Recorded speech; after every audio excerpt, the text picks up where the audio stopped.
the Task Management and Time Blocking Podcast, episode 33. And it's also the JumpLeap Long Term Strategy Podcast, episode 17. You're in charge of implementing your company's new strategic plan. It includes some brilliant new ideas which should shake up your industry and even introduce the world to a brand new category of products and services. But you are a bit wary because prior strategic plans barely made it off the PowerPoint pages. They weren't implemented due to a common complaint. No one had time. You have every reason to be worried, but what should you do about the problem? Tune into this episode to join me in tackling this wicked problem from two perspectives at once: task management and strategic planning. I'm Francis Wade, and welcome to the Task Management and Time Blocking Podcast and the JumpLeap Long Term Strategy Podcast.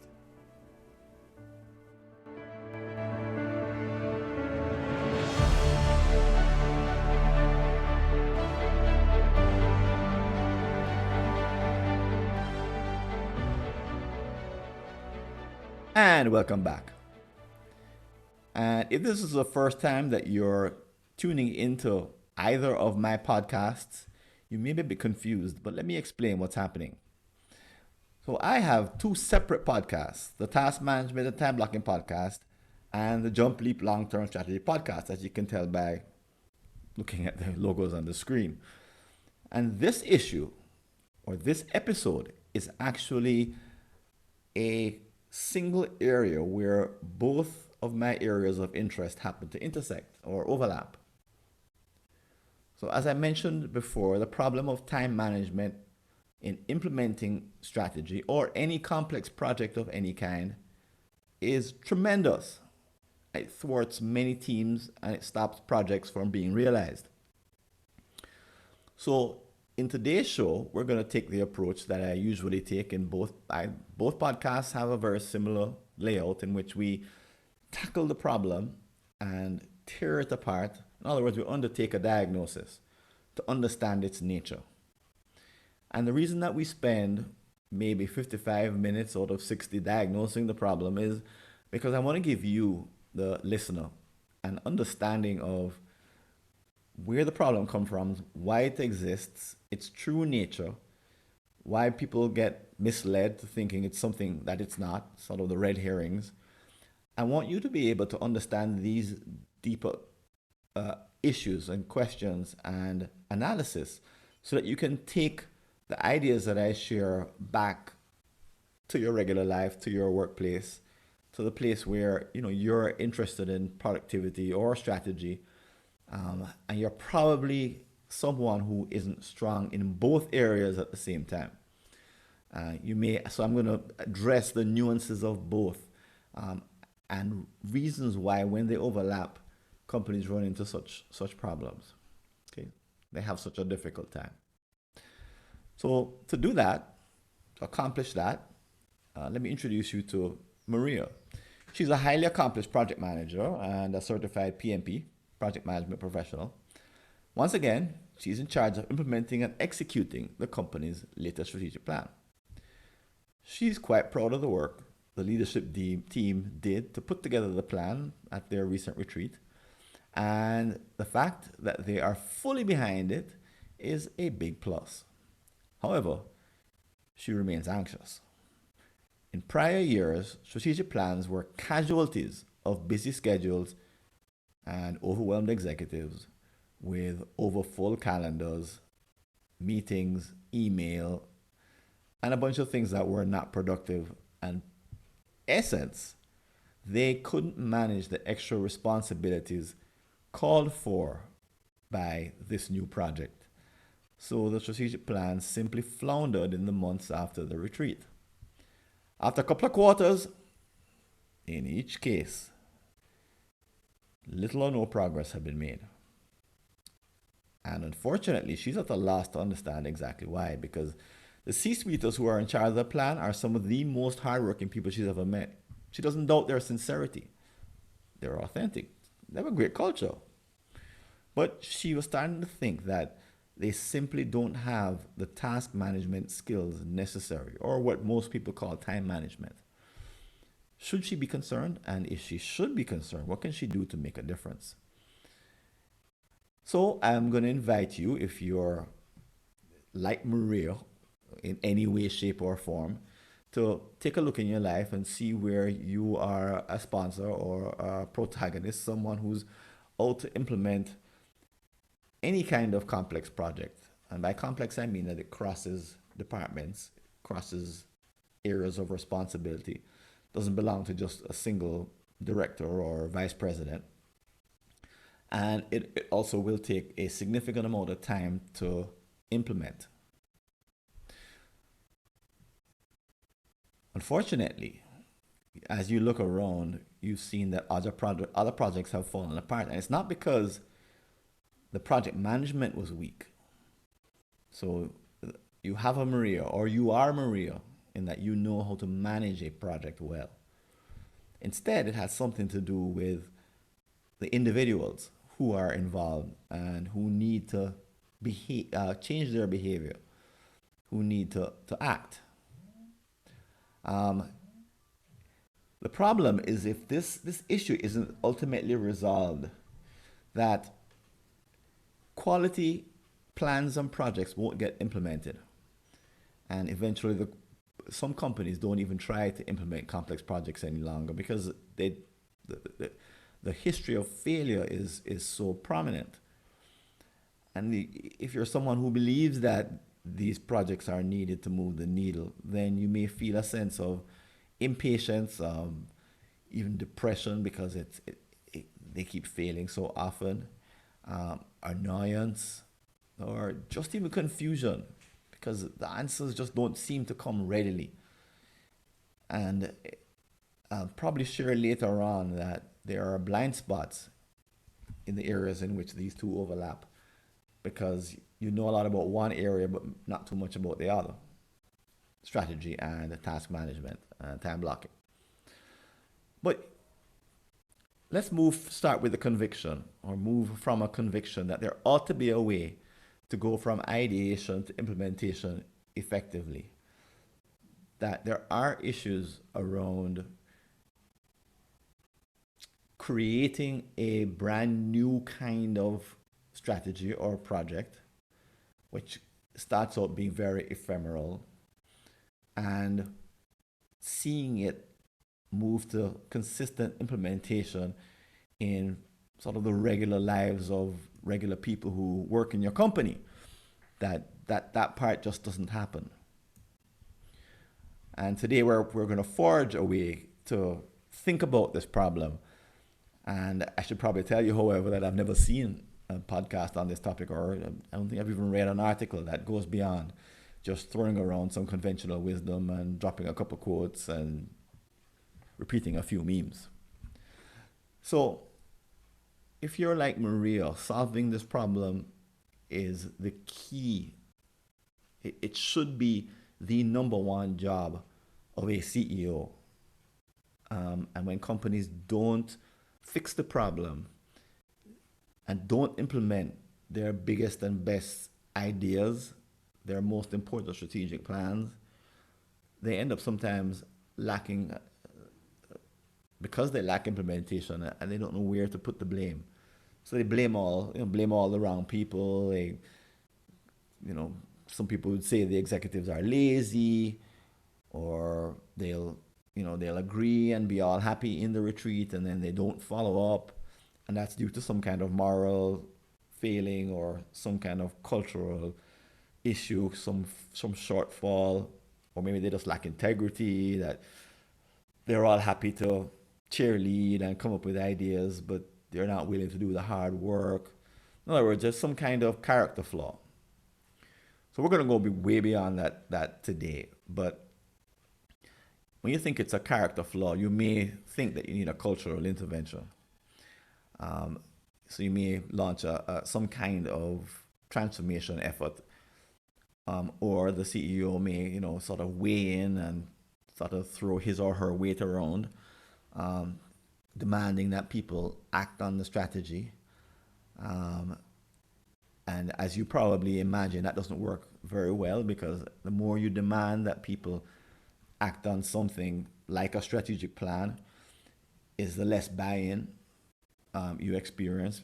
Then becomes a matter of extrinsic versus intrinsic motivation, and that essentially kills proper implementation. So doing that doesn't work. Um, Neither does treating this as a matter of a personal characteristic or a matter of willpower, which is often the reason given that, they just lack the requisite faith or belief or, the kind of things that you think that when you have high willpower, then you would implement these projects. Let's assume that that's not the case, that they are sufficiently motivated. Uh, to borrow from the Maria case, let's take that off the table and argue and say that it's just not that simple. And you may have been in projects where it's exactly that way. People are motivated, but they're not implementing. So let me give you some an idea as to why when you take those approaches they don't work. Um, those tend to be related to character. Today we're going to say that they're related to behavior.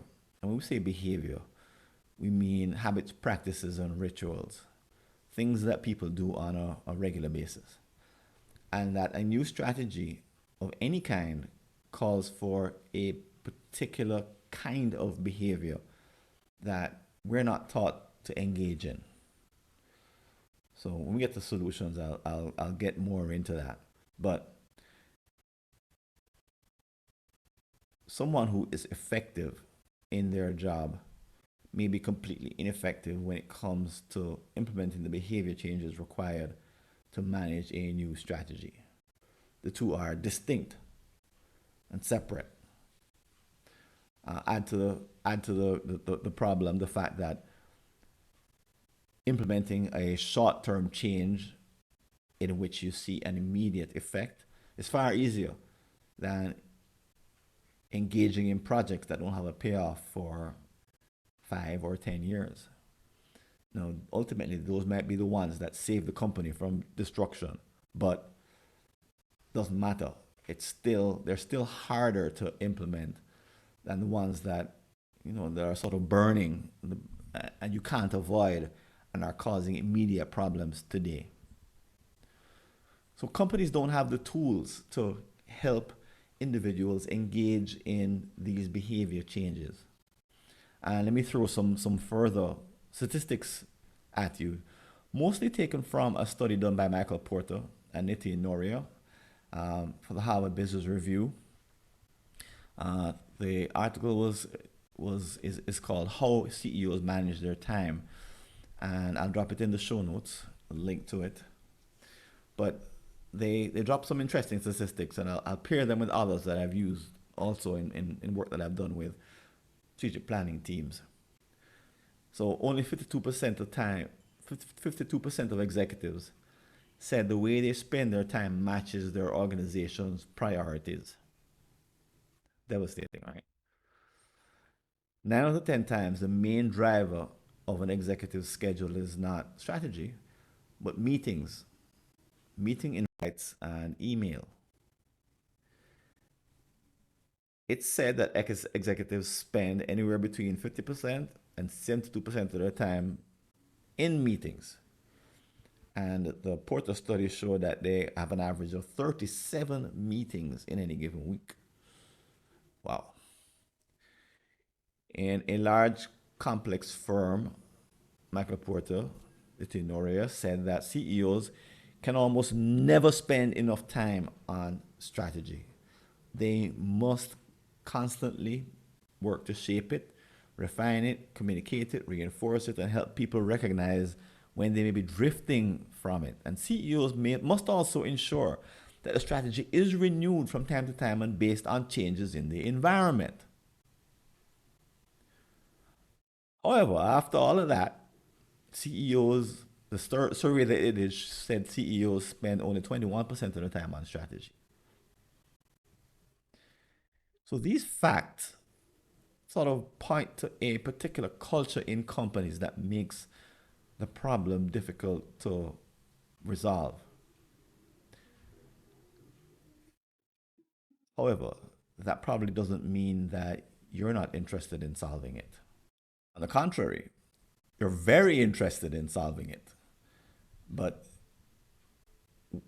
I want to have you leave here with kind of an opening for action in the sense that some tangible, credible ways for you to change the way you approach strategy implementation or any kind of project implementation, any kind of complex project. And that the this is not a matter of willpower or motivation or inspiration, that it's a matter of behavior. And these are trainable, coachable behaviors. But you got to know what to train and to coach people in. So let me mention a couple of things as we sort of move here into solutions. That if you're a strategy person, you may not know. And if you're a task management person, you may not know.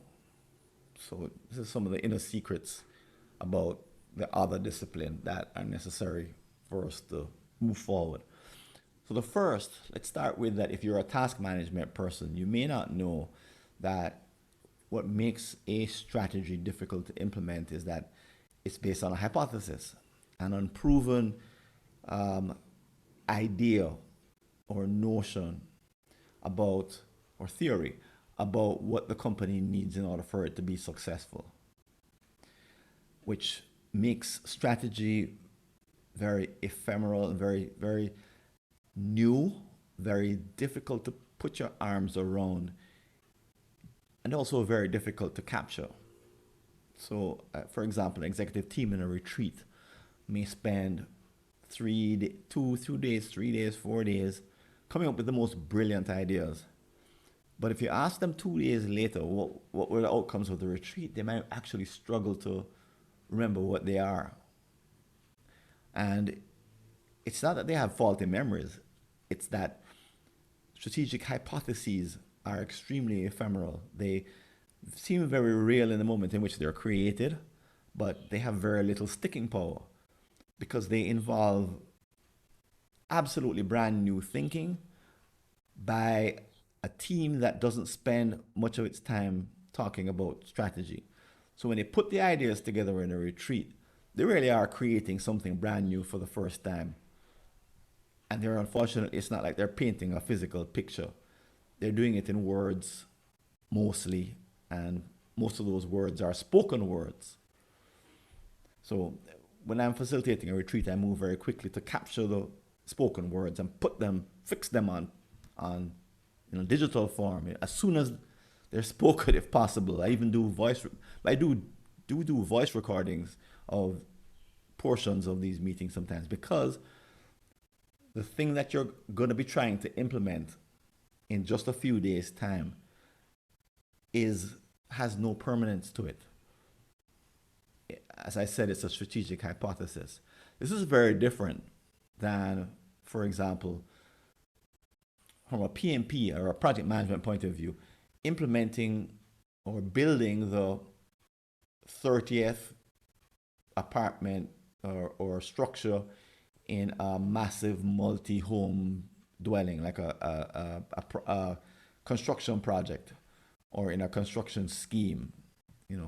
The scheme may have 500 units, and after a while, you're just cranking out widgets because you're doing the same thing essentially over and over and over again. And that, there's a learning curve, and as you climb the learning curve, you become more effective.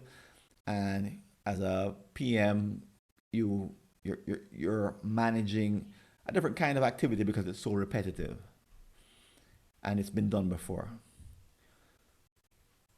Strategy is one of the most, again, more ephemeral than new product introduction even. Because really all that the team is working with are just ideas. And the ideas don't get turned into a physical product or an observable service or a digital offering. it stays up in the realm of ideas for a really long time. And as a PM or a task management person, you want to know that the thing that you're implementing, it'll slip through your fingers just like that, as Maria has experienced on past projects. Okay. Okay. Now, if you're in the opposite school of thought and you're a strategy person, a strategy implementation person, let's say, and you don't know anything about task management, so as far as you're concerned, all you do is you give things to people and they're supposed to do them, right? That's kind of what their job is. and, and what they do, how they do it after that point is of no concern to you. If you're a task management person, you hear this, you're listening to this and what I just said, and you're hearing it with alarm because that's not how it works. So, how does it work? Well, let me give you a little bit of theory. A task, and in the task management world, I focus on what are called time demands, which are individual commitments to complete an action in the future. So, in other words, there are those moments where you promise yourself to do something later. It's a time demand.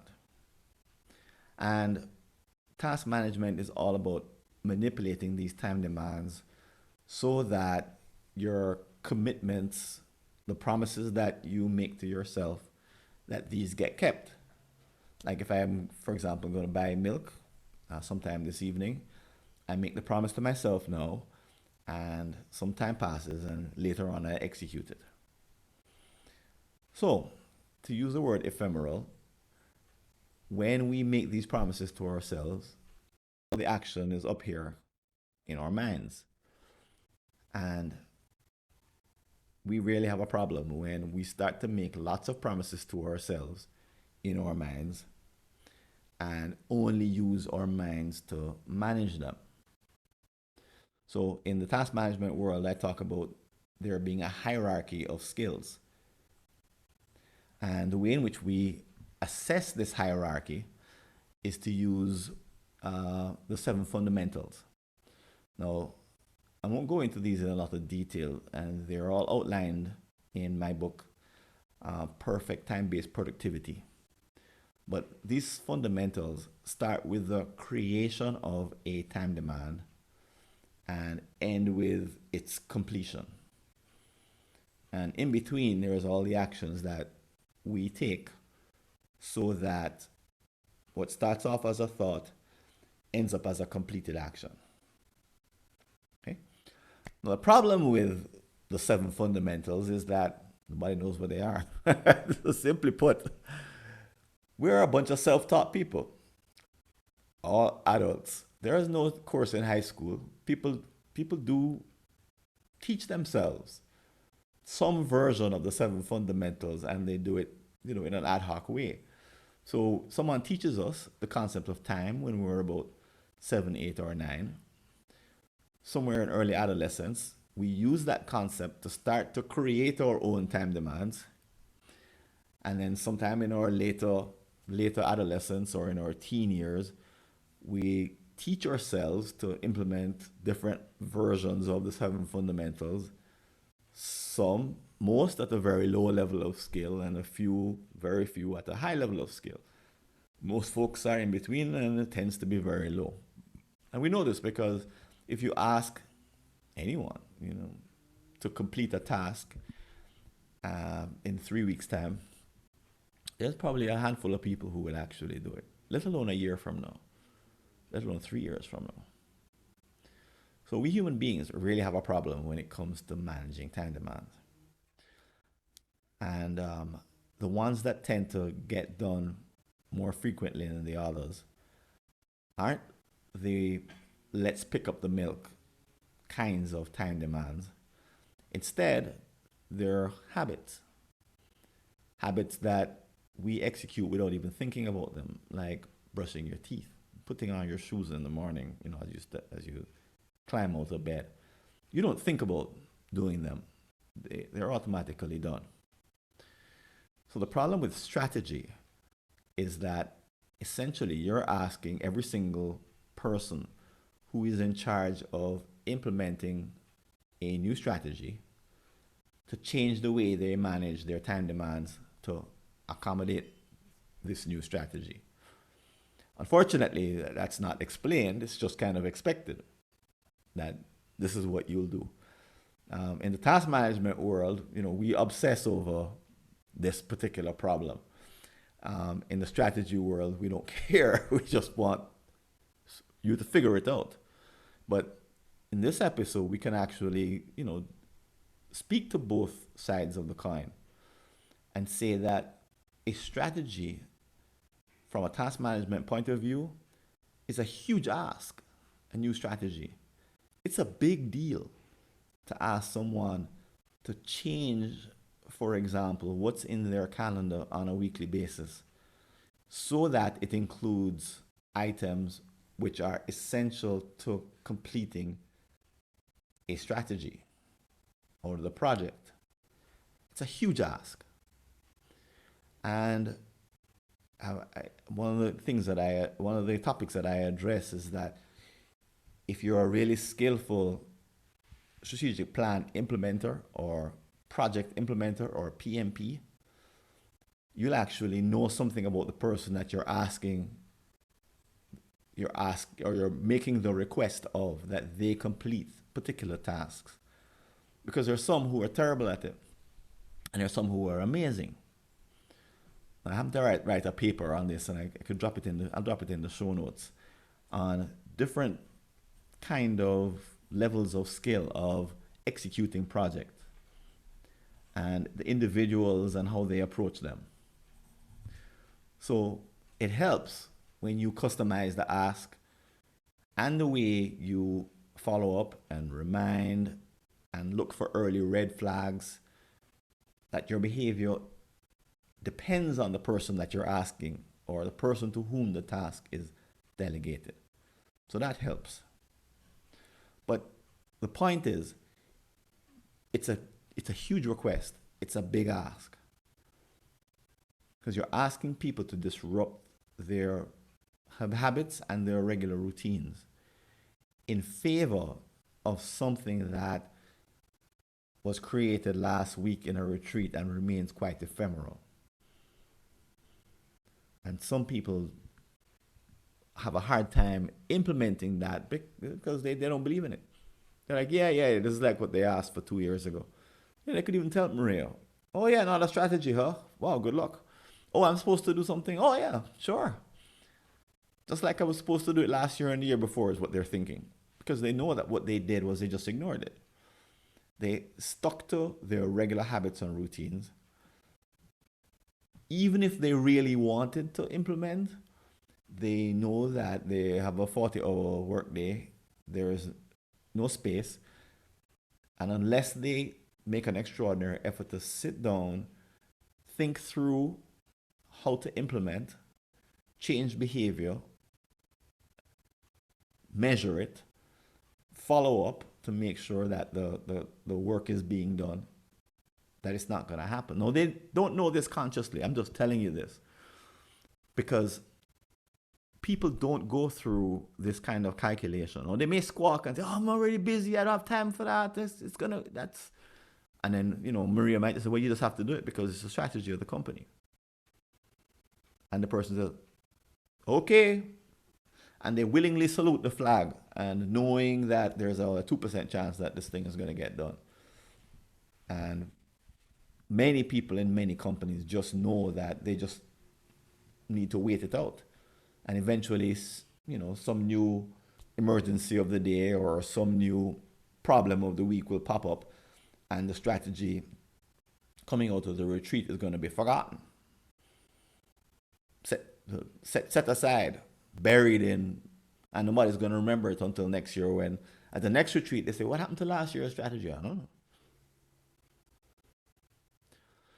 So given the problem I am describing, a well-known problem in the task management world, but new to those in strategy, what can be done to make a difference? Well, when you understand the problem, you can now give those who are going to implement the strategy tools. And one of those tools would be awareness and training. So put it very simply, if you were to pick up my book, for example, you'd see that someone who does the exercises it lays out would end up with a profile that says, here's where you're at in terms of your task management skills, and here's what you need to work on to move to the next level of accomplishment and peace of mind. So, a great place to start has nothing to do with strategy at all. It has to do with giving people the means to understand where they're at, help them to make plans, and help them to implement those plans on an individual basis. So that helps to address, that's one way to address the individual problem that I am overwhelmed. I don't have what it takes. I need more, a way to think about capacity and a way to manage my capacity uh, on an ongoing basis.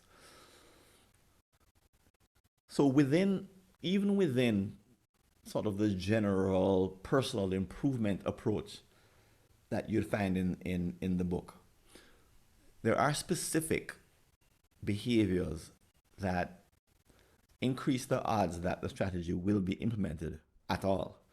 And one of them is called time blocking. So if you're a strategy person, you may not know that or you may have heard me say that the name of the podcast is the Task Management and Time Blocking Podcast. So what is time blocking? So if you haven't heard the term, take a moment. What does it sound like? It may be evident to you what it is. You may have heard it before, but it's when you take a task and literally place it in your calendar. Now, this presumes that you, the professional, actually do follow a calendar. And most don't, unfortunately. But for those who do, those who are more productive, inserting that task in your calendar dramatically increases the chances of your implementing it. So if I had my way after, at the end of a strategic planning retreat, one of the things we would do is time block individuals' time in calendars to move projects forward or move the entire project forward. So you wouldn't leave the meeting without having already made that commitment in your calendar. Okay? So time blocking on an individual basis is a key technique that if you're implementing strategy, if the people who are going to take the actions that are going to move the strategy forward in the short term are time blocking the activities into their calendar, that's let's call it a green flag. It's a great sign. The chances of you getting everyone or seeing everyone do it are extremely slim. But let's say for argument's sake, the more do it, the greater the chance of success. Okay? So that's on an individual basis.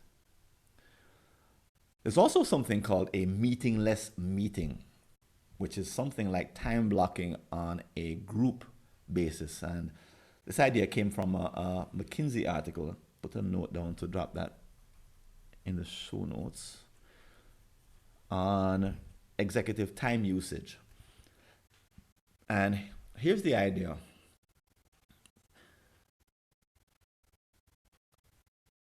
An admin can be tasked with the job of tracking time executives spend on strategy on an individual basis, and then producing reports every week on how many hours are being input.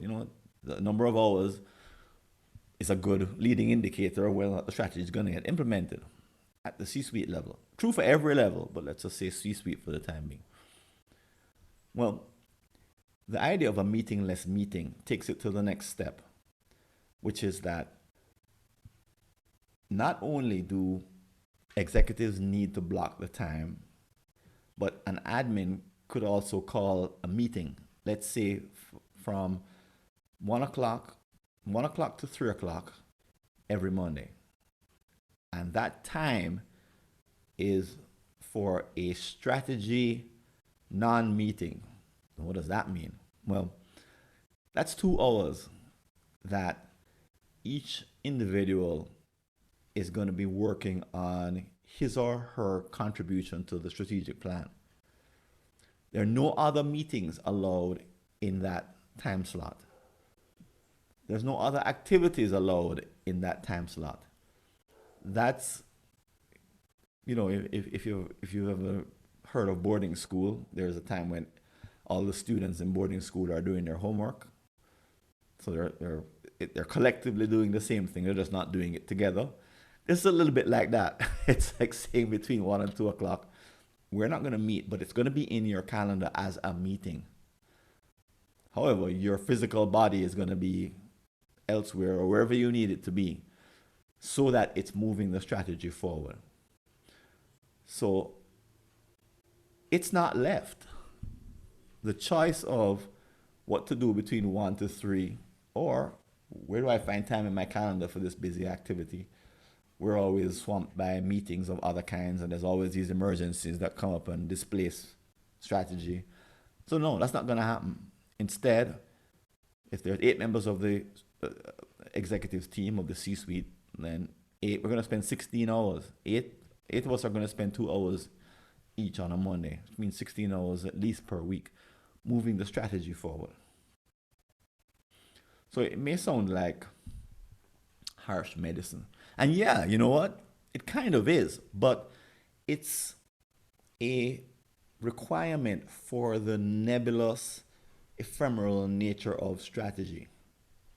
Because you can drive by the housing complex that I mentioned earlier and see that, it's been 3 months and they've not made one drop of progress. Because you can physically see the manifestation of, something isn't right. Or if you're in a service environment, if the service is not being delivered and the lines are long, you walk by the banking hall and you say, something's not right. There's 30 people in line and I can only see 2 tellers. So those are our visual manifestations of that there is something wrong. Strategy doesn't enjoy in these early stages, right after it's been defined and you're now looking at the preliminary, primary, or the beginnings of implementation, you can't tell the strategy isn't being implemented, which is why a year later, C-suiters will stumble into the new retreat and they say, we don't know what happened last year. I don't know. What happened to the big plans that we had? I don't know. We didn't implement anything. Yeah, but no one noticed it. So you got to take this sort of extra level of rigorous commitment to convert the ephemeral into movement, to ensure that there are no excuses. And it may sound like, you're putting all the executives in timeout or something. Maybe it is. But the idea of a meetingless meeting, and I'll add that in the show notes as well, because I wrote an article that defined what a meetingless meeting is. But again, beyond the technique, I want you to appreciate the world of post-strategy implementation as it intersects with task management. And see why these studies show that executives are already overcommitted, and according to them, they're not committed to the right things in their calendar. That they're extremely calendar and email driven rather than being driven by strategy. And that to be driven by strategy takes conscious effort. It won't happen by accident. It won't happen because of happy intentions and good feelings. It won't take place because everyone's motivated and we're the ones who put together the strategy, so it should be easy for us to implement. No, not true at all. Because the existing habit patterns, the profile of your skills, the routines you engage in every day, the email that's in your inbox unread, the meetings that you're obligated to go to, those are like a gravity that all conspire to destroy this ephemeral but great idea that you came up with during the strategic planning retreat. So these are just ideas. The tracking of the time, so the McKinsey article mentioned, and again, you know, that may sound to you like, oh, executives don't need that level of coddling. It's nothing to do with egos and their level of experience. Frankly, I've met CEOs who are, according to the terminology that we use in task management in the book, they're white belts, which is the beginner belt. In other words, their skills are low. They create problems for other people because they're low.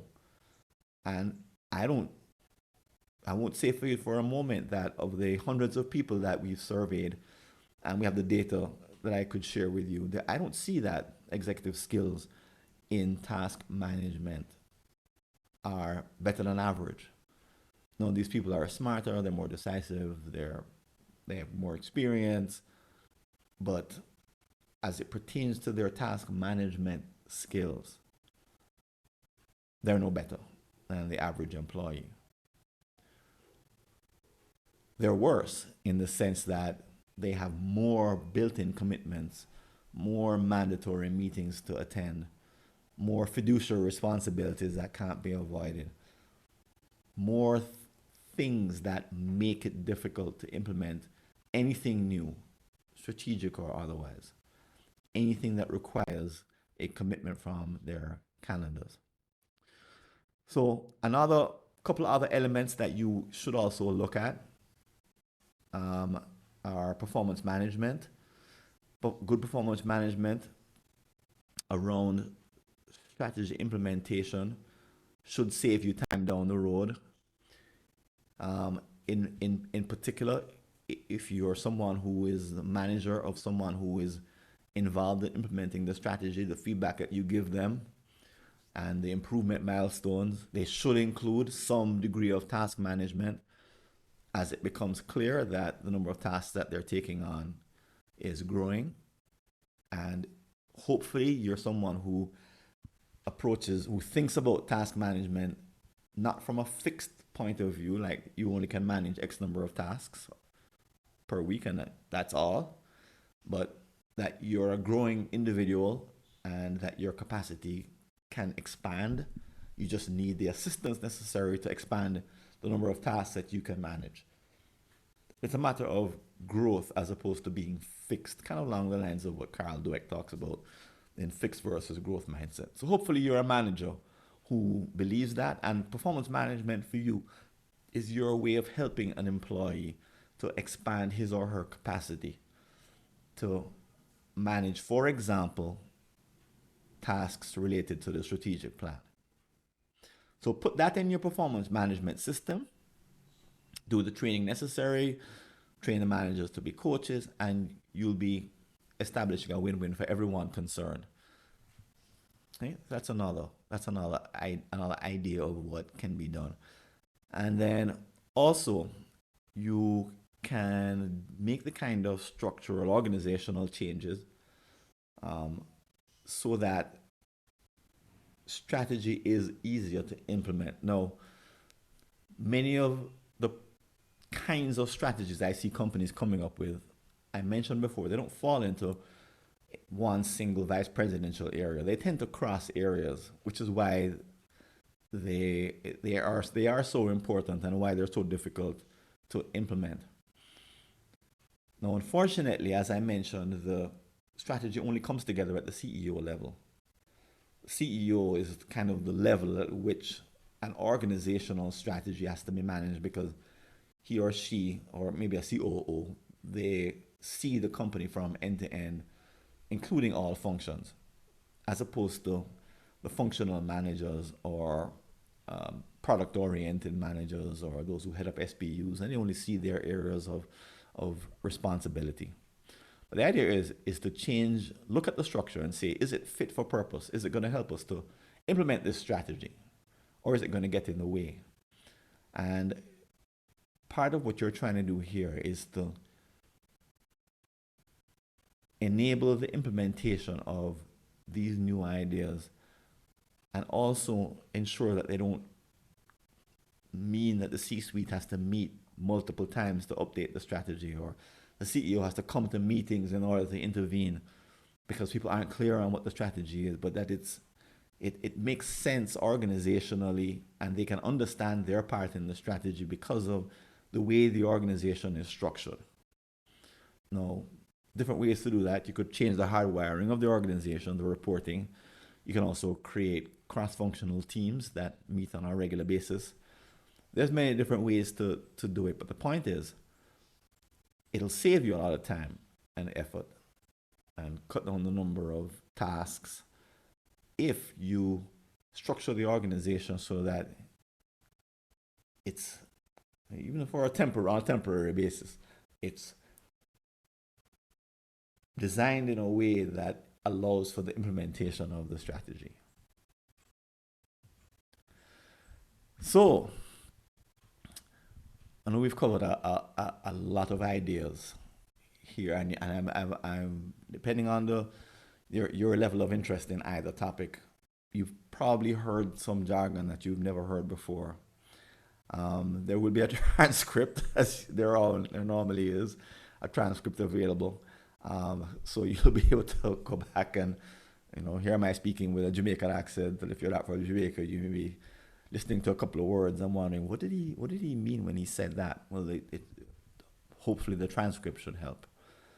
But also reach out to me with any questions, because for me, I mentioned this before, that I wish that I could do a day of task management and time blocking, productivity, time management training after every strategic planning retreat, because I get a sense of where individuals are at and where the team is at, and the likelihood of their success going forward in terms of their task management. And usually the sense I get is, if not alarming, I'm at least concerned, maybe the way Maria is, or maybe the way that you are, that the last mile, kind of the thing that the person does on a daily basis. Obviously, right? If a quantum of people in the company don't pick up a number of new behaviors and do some things differently consistently enough, then the new strategy is sunk. Because it all boils down to behavior changes. Every single thing in that strategy translates into some action or repetitive actions that need to be taken in real time.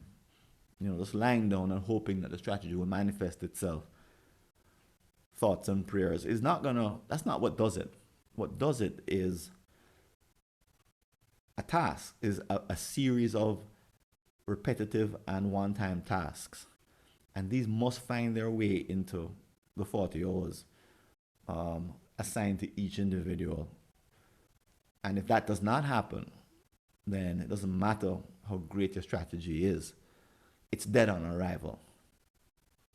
So I hope I've opened up your mind, depending on where you're coming from, to understand that if you can see the whole picture, you could appreciate a certain level of kind of nuance that you need to bring, and deeper understanding, so that you don't end up with the disappointment that Maria alluded to, of not seeing a strategy implemented and then not really knowing why, or kind of like, how come it happened?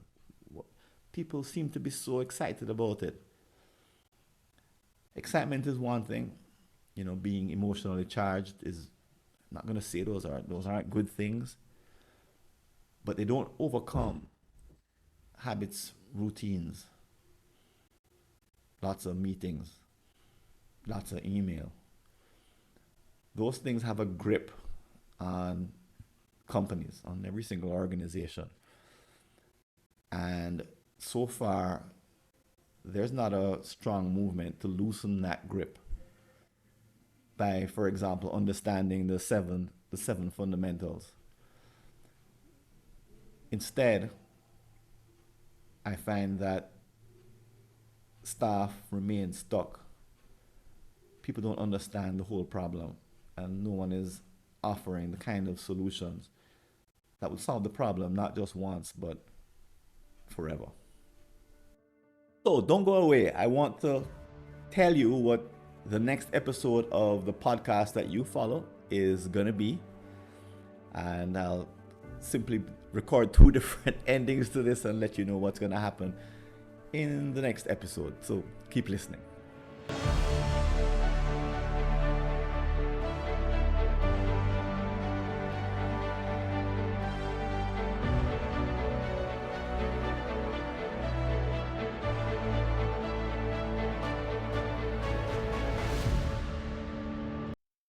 And here's a clip from our next episode with Dr. Brad Aon.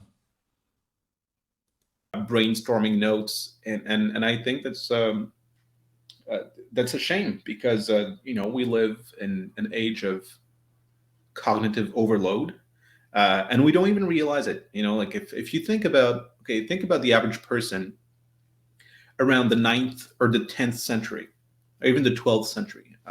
Imagine you're in Western Europe, somewhere like France or Germany, and you're not a king, you're not a prince, you're just like a regular person. Now imagine your day-to-day life. You're not going to be exposed to a lot of information. You don't see billboards, you don't see magazines, you don't get no emails, no text messages.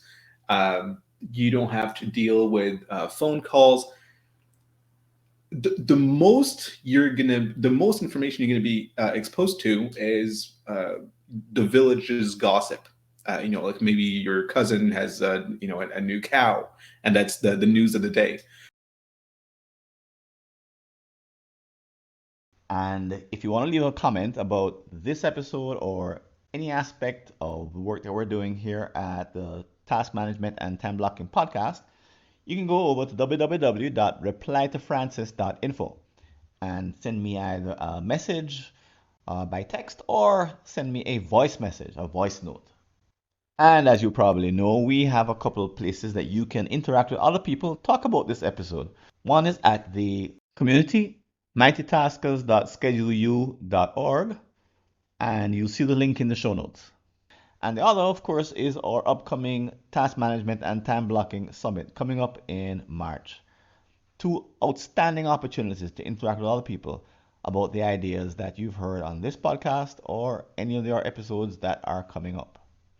And if you'd like to support the work we're doing, I invite you to click on the Patreon link below to make a donation.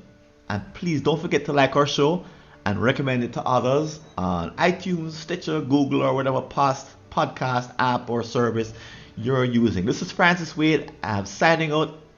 I hope to see you on a future episode. And until then, take care and all the best. See you later.